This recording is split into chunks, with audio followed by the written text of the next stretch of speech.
Hey guys, what's up? My name's Max. I'm 29 and I am currently in Sunshine Canyon, Colorado. It's a beautiful day and I'm thinking of a story to tell. And the most interesting thing I can think of is a story that happened earlier this year.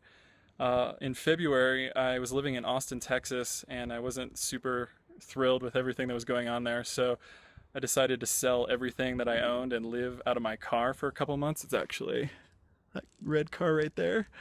And I just wanted to kind of drive across the US and, experience new places, see if there was anything, a place that worked for me that I really resonated with. And then I ended up in San Francisco.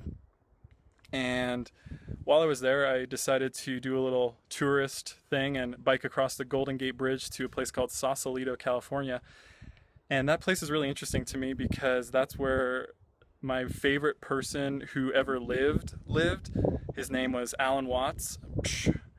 And he's a Zen Buddhist philosopher. Maybe you've seen some of his talks on YouTube. People will put some motivational music under it, and it's super inspiring. But I listen to him almost daily, and he is so important to me because he really just takes your mind and kind of untangles all the wires and sounds super cheesy, kind of just helps you better understand kind of what this whole life thing's about, what's the meaning to it. And he really helped me through my darkest days. So he's super important to me. And I was in Sausalito and I just thought, well, maybe I can try and find where he lived. And so I was on my phone and I just kind of searched for Allan Watts' house and I came across this tour company and she kind of laughed at me. She's like, well, there's no tours today because that would be silly.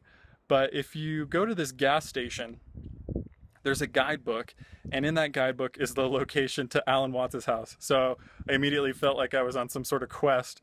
I went to the gas station, looked up where his house was. I thought I remembered it, and then I walked around for about 15 minutes, got lost, went back to the same gas station, and took a picture of where it was. And then I finally found his community, and it's this series of houseboats that are all like real hippie and really neatly colored and just gorgeous houses on this on the sea there.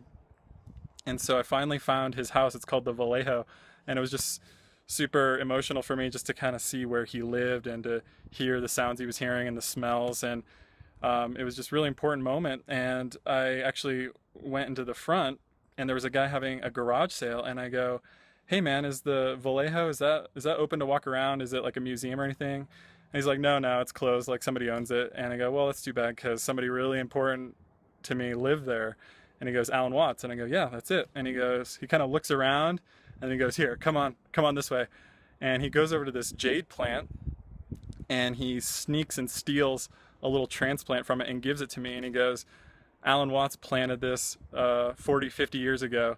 And now here's a transplant as a gift for you. And it was just super meaningful. I had this little plant in my hand. I biked to the ferry, biked across San Francisco to Baker Beach with it.